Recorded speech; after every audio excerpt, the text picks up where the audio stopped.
Welcome to Character in Action with Matthew J. Norcross, the official podcast of the 7 Degrees of Change Foundation. Come journey with us on the real-life stories of character in action. And now here's your host, Matthew J. Norcross.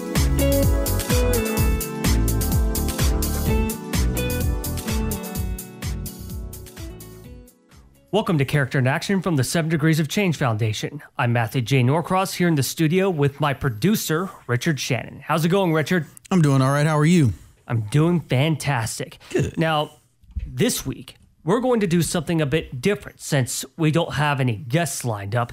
Now, this episode is about the top people of character throughout history. This is especially important because it's back to school time again. And we know that kids and their parents are going to need a lot of help to prepare for the year. So we want to talk about some very important people of character. Now, the first person I really want to talk about is the first president of the United States, George Washington. Now, Washington was not only one of America's founding fathers, but he was also the first president of the United States. And this quote really, this quote is a great one. It is better to offer no excuse than a bad one. I hope I shall possess firmness and virtue enough to maintain what I consider the most evident of all titles, the character of an honest man. What made you choose this quote? Well, I thought it perfectly represented the first president of the United States as well as one of the original founding fathers very perfectly. Now, Let's be fair. The guy was a very flawed man. You know, he owned slaves, but everybody's had atrocities throughout history. It's the human condition. 100%. Yeah, I mean, none of us are perfect, right? Yeah. I think that it's interesting too, just because when you start thinking about what he's saying is it's better to just accept and take the accountability of an issue instead of making a bad excuse or making an excuse in general. I mean, at least that's how I'm reading it. Because how many times have we done things or haven't done anything right and we just have a bunch of excuses that doesn't make anything better or create a solution or anything like that. And so I think that that's just a noble thing to be able to accept accountability. And I think that's what he's saying in this quote. Yeah, I agree with you 100% on that. I mean, it's a very important quote to think about, because, I've been there and done that a lot. I mean, there have been a lot of mistakes I made over the years throughout my life. And I mean, I've wanted to make excuses, but I've been very hesitant to. I know how bad the consequences can be. Oh, yeah. And I mean, and even when you think about just kind of what you were saying earlier about him owning slaves and everything like that, we should be really careful on how we view history in the sense of whatever the hot topic is in our era or in our time, we'll use that or the flaw of a person in history and just completely push out every good thing that they did. Yes, demonize them. Yeah. And in some sense, I think that would be considered a bad excuse. Yes. To in some sense kind of cancel, if you will, cancel a historical culture. Like a historical figure.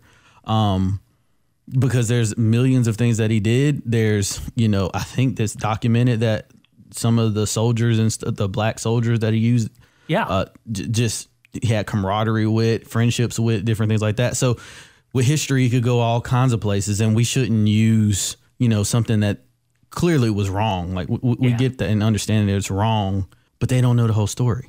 So if you don't know the whole story, don't make a bad excuse to not think about the whole story. All right, so let's fast forward a bit to the 1960s and talk about Martin Luther King Jr., who was one of the original activists in the civil rights movement. And this is a quote from his most famous speech, the I Have a Dream speech. And it goes like this.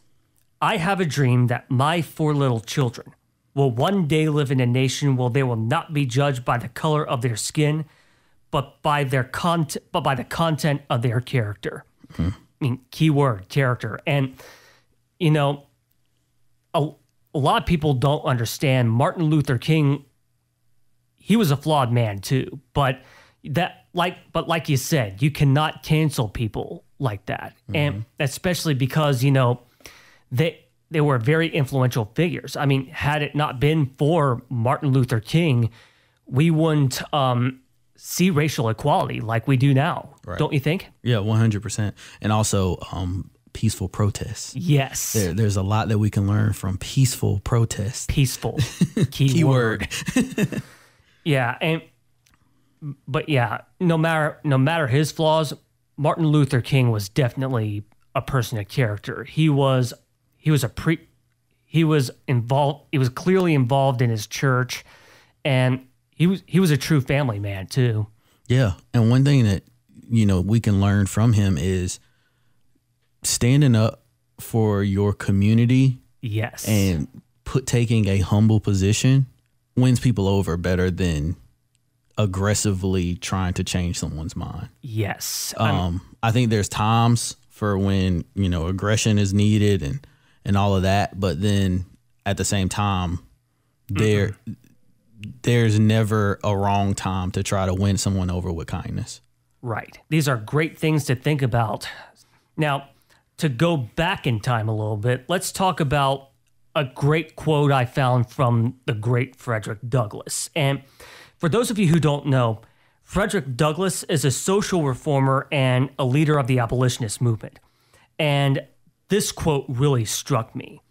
And it goes like this: "A man's character always takes its hue, more or less, from the form and color of things about him."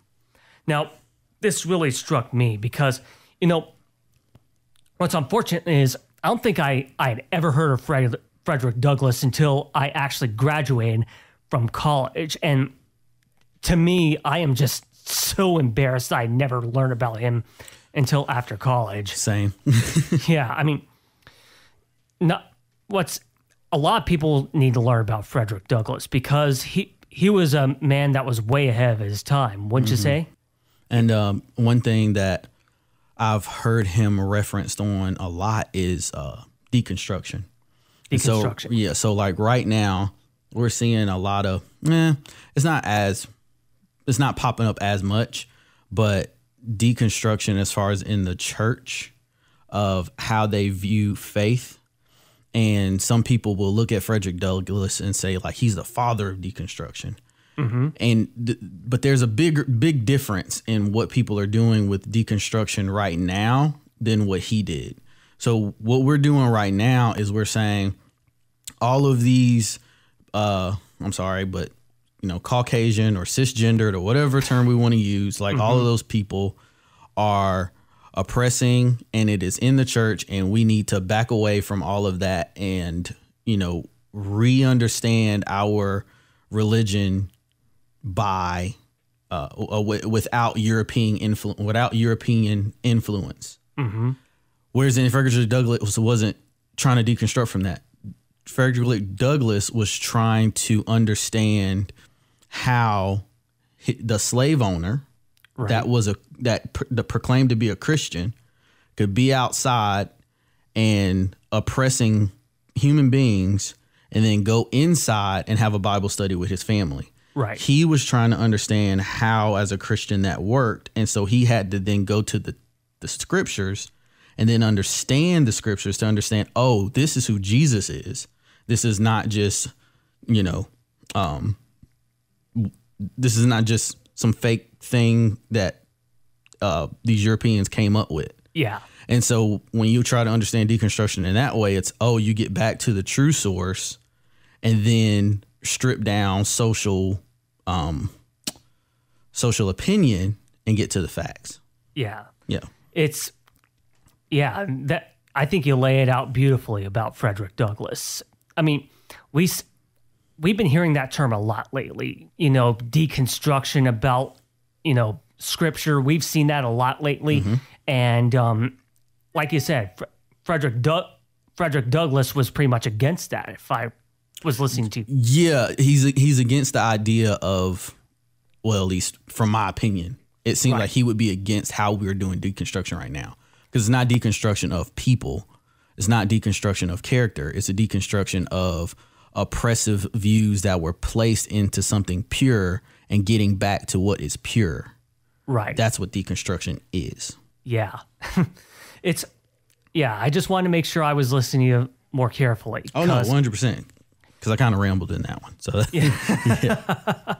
So let's move on to a very important figure in another very important figure in history, and that is Abraham Lincoln. He was the 16th president of the United States, and he helped abolish slavery during the Civil War. So here's a quote: "Character is like a tree, and reputation is like a shadow. The shadow is what we think of it. The tree is the real thing." Pretty interesting analogy. What do you think? well, at least the way I understand it is presuppositions, assumptions aren't helpful if you don't know the tree, if you will. So it's the shadow is what we're thinking about. So the way that we think about things may not necessarily be what it truly is. Man, we need that. Yeah. It takes a lot of character to go past your assumptions or your opinions of what you think something is to go see the real thing. There was it was funny because it's a quoted by someone. So an actor named Tom Holland, he's the Spider-Man, the most recent Spider-Man. Yeah, Spider in the Spider-Man No Way Home. Yeah. Him. He was quoting, I think, Christian Bale, who was Batman, which is kind of funny. But he was quoting him. He said, if you have a problem with me, text me. And if you don't have my number, you don't know me enough to have a problem with me. Right. And so something about that quote just, it makes me really understand that the things we see with media, the things we see with assumptions or what we think about people are not absolute. And it takes a lot of character to hold that back and to be curious enough to ask the questions to find out the truth about something. And right. I feel like that's what Abraham Lincoln was talking about. Quite a good analogy. I mean, you see a lot of these news organizations, prejudge people because you've never seen that anymore. Yeah. I mean, what do headlines do? Headlines are created for you to look at it and then go see what it's talking about. Mm-hmm. But now we get the headline and say, oh, okay, I know what that means, and go with it. Yeah. It doesn't have all the information. It doesn't tell you, it does have no nuance because it's literally there to get you to read more or to try to understand more. Clickbait, basically. Clickbait. Well, yeah, and that's its job. But what we've done is we take the highlights and we make the story from the highlight. It's quite amazing. It's a great quote, and I think people need to. I think a lot of people should learn from that quote. So let's move on. I want to move on to another good quote, and that is from the 40th president of the United States, Ronald Reagan. He was, and I found a very great quote from him, and it goes like this: "Love simply, love generously, care deeply, speak kindly, leave the rest to God." And I think that's a very important quote. And I think that represents character very well, don't you think? Yeah. Why'd you choose that quote? Because it doesn't really say anything specific about character, but I think I think he's talking about character when he says stuff like that. Yeah, 100%. Just because you have to be these things and do these things to really be able to slow down and use wisdom. Mm-hmm. Like when you think about something like, when you think about things like kindness, when you think about things like caring and being generous, those are very intentional things. Human beings are not naturally like that. Right. And so for him to give that advice, and he says, leave everything else up to God. Mm-hmm. I think he might even be alluding to, the commandment of to treat each other as you would like to be treated. Yeah, and it goes back to that old saying that I've talked about plenty of times before, and that is treat people as if they were what they ought to be, and you help them become what they are capable of becoming. We, as I mentioned many times before on the show, we would begin school every morning by reciting that quote. That's a good quote. Yeah, it's a great quote. And Goethe, however you pronounce him, Yeah. he's got some pretty good quotes, that's for sure. Yeah. And I mean, and it's such a thoughtful thing. And, you know, sometimes with advice, sometimes even good advice isn't always the best advice because it doesn't always apply to that person in their context. But with what Reagan said, everyone should strive to be like that. Yeah. Everyone should. That I think you're absolutely right about saying that is character. Yeah, I mean, like I said, you know, everybody has their flaws. Washington had his flaws, King had his flaws, Lincoln had his flaws. But you cannot demonize them as people. You have to understand that, you know, they have great quotes about character and they have great advice to live by. Right. And especially President Reagan. You know, President Reagan, he's considered one of the greatest presidents in the 20th century. Oh wow. And he especially and that quote especially personifies him as a person of character. Yeah. Don't you think? Yeah, without a doubt. Yeah. So 2 more quotes I'd like to talk about today. And the first one is from Mother Teresa, a Catholic nun and the founder of the Missionaries of Charity. And this quote, this is an awesome quote. Your true character is most accurately measured by how you treat those who can do nothing for you. Wow. Yeah. I thought that quote was incredibly powerful, and it definitely personifies Mother Teresa as a person of character, don't you think? Yeah. I mean, her actions definitely back that up. Yeah. And even on top of that, if I'm not mistaken, it seems like something Jesus said too. He said, what good is it to help someone who can return the favor? It seems like it's more admirable. There's more honor. There's more blessing in helping someone who can't. That's, I mean, what he's done for us. But also, if we can only think about what we can get in return, it's not generosity. Yeah. That's called a transaction. Yes. And she, above, you know, anybody that I can think of, would probably be one of the first people to come to mind as far as generosity and thoughtfulness and having true character. Yeah. You know, what's funny is, you know, to digress a little bit, but it continues the subject of Mother Teresa.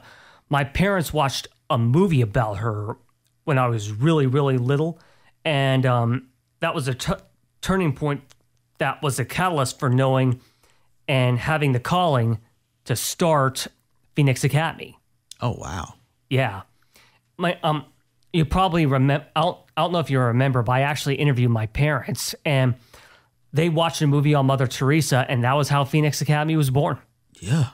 I mean, that's powerful. And once again, we see this weird phenomenon of how when you don't just look out for yourself and you go help others, you do way more than what you think you're doing. Right now, you're probably thinking, I'm helping this one person, but you never know what that turns into and how many other people can be impacted just because you had strong character and used it.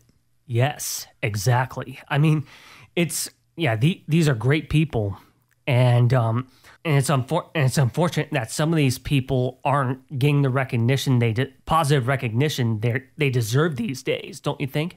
Yeah, I mean, I think a lot of these people have awards and stuff named after them, but I can understand just kind of the day to day when people are just trying to find something to complain about. Yeah, I can see how people aren't being respectful to their but we got to focus on the positives, right? 100%. Exactly. Yeah. So the last quote I'm going to say is from the great Walt Disney. He's a beloved visionary. The guy was incredible. He transformed a single animated cartoon studio into a global media empire. And he doesn't specifically say anything about character, but this is a great quote nonetheless. Everyone falls down. Getting back up is how you learn to walk. And I don't know what else to say, but that quote talks about how people fail all the time, but your failures, you can't let them consume your life. Well, yeah. And that's who Walt was as a person. He didn't let failure get to his head. He continued to take risks, and he continued to make sure that the money, whatever he did, made money, which you should do as a business. But overall, he was a person of character as well.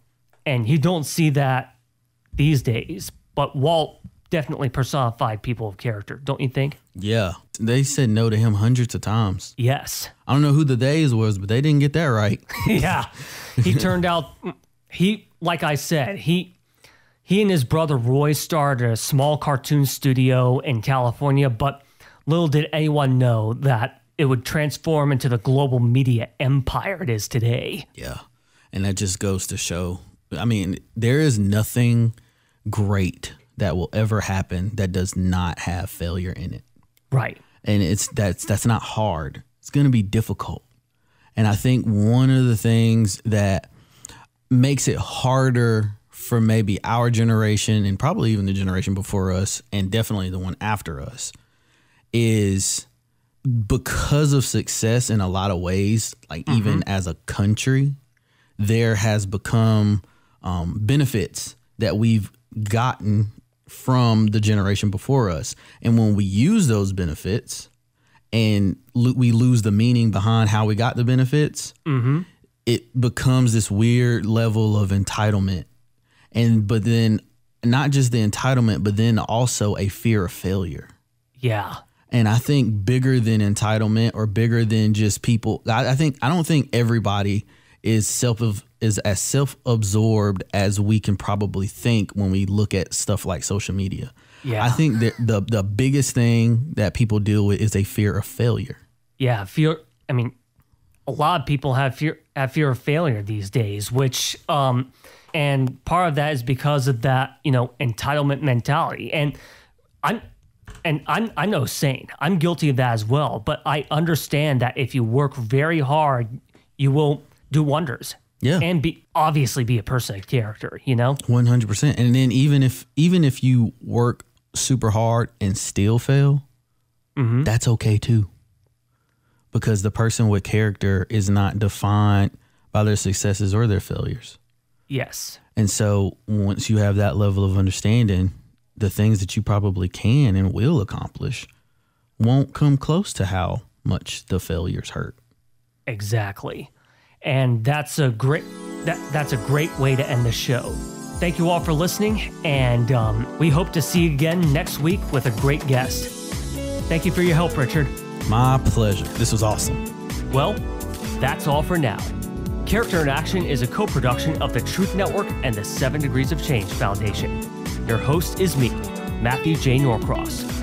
Our producers are Robbie Dillmore and Richard Shannon, and our intro is done by Robbie Dillmore. If you like the show, be sure to listen to and follow us wherever you get your podcasts. New episodes are posted every Sunday. Thank you for listening. See you next week, and always remember, everyone can be a phoenix.